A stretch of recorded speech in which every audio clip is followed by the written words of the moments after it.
So the Warriors Den just happened on Wednesday, December 4th, and honestly, there's a lot of positive and negative remarks. If you want to watch it raw, the stream is still up for anyone who wants to see the live reactions of me and my chat watching, but I'll do a quick rundown on things I saw, liked, and hated. If you are new or returning and want to support, go hit that sub button. I just hit 17k and cannot be more thankful for the people I have that support me. Anyways, let's jump right into it. The Wulin have gotten another hero skin, and following trends, it is yet again tied to the Order of Horkos, mainly for lore purposes, but I tend to fall asleep when the devs spend 10 minutes talking about lore for a skin that no one's ever gonna really want to care about. Honestly, I thought this would have been a Tiandi skin, and I was really hoping, since I was working on the Tiandi history video, and that it meant that I could have added it to the video, but I digress. How is the skin quality? Again, I'm gonna be honest, this is not fantastic. I'm not gonna go and sugarcoat it. If you remove the ribbons from the skin, it generally looks like an armor set that would be attainable after Rep 8. It's no Kensei hero skin that was really widely acclaimed and really good, but it's no Blowthorn the garbage, kinda somewhere in the middle like Gudmunder's skin. How it could have easily been some sort of regular armor set. But what makes me more annoyed is that when they showed off the concept art, the skin looked better? It seems like in the actual skin, they aged the fuck out of him for no reason, which I kind of think takes away from him visually. The armor just looks 10 times better in the visual concept than in the execution. The new Battle Pass weapons are honestly really good, and I can't find an overall bad weapon set on the Knights and Vikings faction. The Samurai and Wulin have some of the best ones I've seen, but also some of the worst ones like Nabushi's. I love the art style and combination combos, color combination combos they went, but the fact that Nabushi's pole is just silver is quite odd.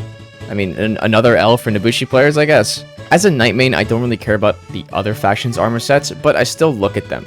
But I gotta talk about this one, and this is some of the worst armor I've seen drop in tandem. Like again, maybe I'm wrong and the color combinations will make them stand out and look really good, but when you show me this new armor set for Shinobi, I think you made a mistake, because this looks like something I'd get in Rep 3 and then forget about. The Wulin, on the other hand, got some really nice armor variations. I think the whole red and black color palette alone looks really nice and eye-catching. The only bad one I think is JJ's, because they chose to reskin his default instead of one of his other armor sets. The Outlanders are, like, kinda whatever. Some look okay, some look not okay, but the problem is the Outlanders never actually get any new armors, they just get variants, over and over and over again. So these tend to be a less of a win in my book. Time for basically, in my opinion, the most controversial and poorly received thing the entire Warriors Den showed off.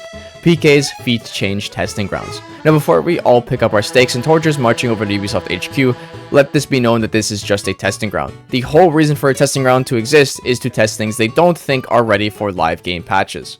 But my problem here is that the devs stated before revealing certain feats that they were along the lines of, we know players are not going to be very happy with this one. Next up is the really different one and pretty spicy, and I think some people are going to be a bit worried when they see it, but... So it begs the question, if you know the outcome before you've released it, what entices you to do it anyway? It's like when you were a kid and you were strictly told the cookie pan was too hot, and you still tried to grab one anyway. If you know something is not a good idea, do not do it, let alone test it.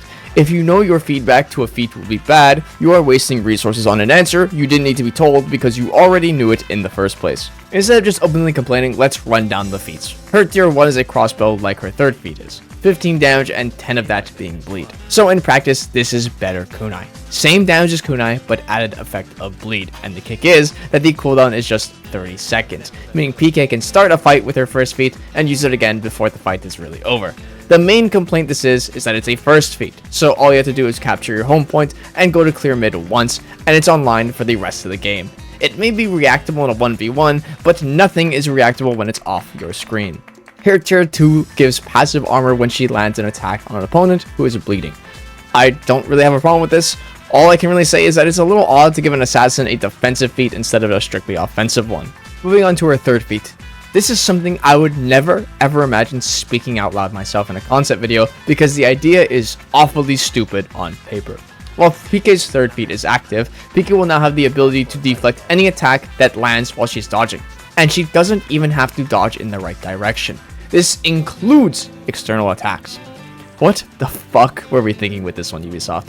No hero in game is allowed to deflect external attacks. Yes, heroes like Valkyrie and Conqueror can superior block externals, and any hero with a crushing counter can crush externals, but deflecting is a whole different story. Imagine a world where a hero like Orochi could deflect externals, or even Berserker. This is just not a good idea in general. This also can invalidate multiple mix-ups and chain enders. The biggest examples I can think of on the spot are Griffin, Sohei, and Kyoshin. But what if you delay a dodge attack? Now, do that same thing, dodge, press light and heavy. Okay. Like, Yeah, I get you. that should be like a full option select. Oops. Light first before Yeah, the yeah. heavy, man. Yeah, I did start the dodge attack, and then, yeah. So I just want to clarify what we are going through in this little scenario. Basically, when I am dodging after the Helm Splitter top, I am hitting the heavy attack and the light attack at the same time. So if I'm inputting heavy and I notice that I get the deflect frames off, I then hit light attack. But if I don't see any of the deflect frames, then the dodge attack will still come through. This beats the light finisher, the bash finisher, and the side heavy finisher on Griffin. The new feat is basically Fear itself, but instead of 40%, it's a 20% debuff. But the kicker is that it is active all the time. Same radius of 8 meters. So basically, once you've hit 4th feat, you are a walking Doom Banner with no cooldowns. So all damage you are receiving is increased by 20% because PK farmed enough minions to get it. Yeah, real smart one we got here. Other than the 1st and 2nd feat, I don't see the other 2 feats making it to live game, being uneventfully a waste of resources making them, because now they're gonna have to figure out what next to do with PK's feats. Lastly and finally, we end on the patch notes, and for once I think I can only speak positively on these patch notes in question. Normally it's gone to a pattern where all the patch notes always miss the real problems, but they cannot be said for this one. Sure, Pirate yet again was forgotten about, which I honestly don't understand why, because we refused to nerf her. First things first, Warden's feats. All of them made it to a live game with no changes other than Enfeeble. Before, these feat was a 20% damage nerf to opponents hit by Shoulder Bash, but in the live game it will be a 10% damage nerf. I already gave my thoughts on them. Since nothing changed, I'm not going to talk about it any longer. Sohei ended up getting one of the 3 buffs he really needed, and it was something I said it should have existed from launch.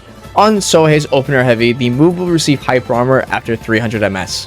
This was needed because how easily Sohei was being interrupted from neutral. His zone would also receive a buff similar to this, again, not a bad change. Rest of the changes he had were more like bug fixes, so again, we're not going to talk about them. Lawbringer finally has a roll catcher. The only problem is they didn't show it off during the Warriors Den, which was awfully confusing because when they introduced new mechanics, they showed them off. So I'll probably just show it here to correct that wrongdoing. Also, I can see why they didn't show off the roll catch, because it's just an animation cancel. Like I'm not just like, though that is the roll catch, both the blight and heavy. It's just that this is the roll catch. So a quick editor's note looking back at this, they botched the numbers. While the top heavy opener does deal 25 damage, the side heavy opener deals 22 instead of 24, and it used to do 20. So in reality, it should look like this. I don't know how we messed this up, seeing as this should be vetted before going out, but I don't know, Ubisoft. Yeah, me when I lie. Hitakiri got nerfs all across the board to her base stats. Lower health pool, lower stamina pool, no stam drain on bashes, less forward movement on her infinite chain heavies. This makes it so that Hitakiri can't mindlessly spam her heavies and trade with you 24/7 and still come out on top because of her health pool just being higher than yours. All in all, this nerf was kind of whatever. Like, it's nice that she can't just trade with me and win because of her higher health pool, but the problems with Hitakiri were that her heavies were extremely janky in terms of animation, and the fact that she had no reliable opener other than just praying that your opponent couldn't parry variable timed heavies.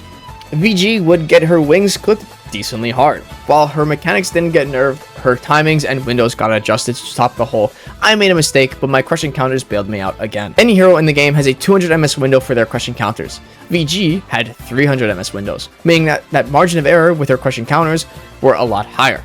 I know 100 MS doesn't seem like much of a change, but trust me, it is. A lot of times I'd play VG and then go play Black Prior and miss all my crushing counters because I was so used to the baby versions that VG had. Nusha actually sneaked into this patch notes and had a rework to her zone attack, something nobody saw coming. And honestly, I love this change. Nusha's zone was slow as all hell and can be easily interrupted. So now that it's a 2-hit, it makes it 10 times more viable. Only because the second hit from her zone can still be cancelled into trap, making it a mix-up in itself. Overall, this is a W change. While in duels, this is going to help Nusha a little bit. In reality, the force situation has changed very little. Honestly, it suffers from the same problems it did before the zone change, being that it is extremely slow and extremely interruptible either by your teammates or by the enemies. But nonetheless, it's just extremely slow and just kind of too slow to use. Lastly, and the icing on top of the cake that was this patch notes, was something everybody jumped for joy while the 5 sweaty nerds took to Reddit immediately.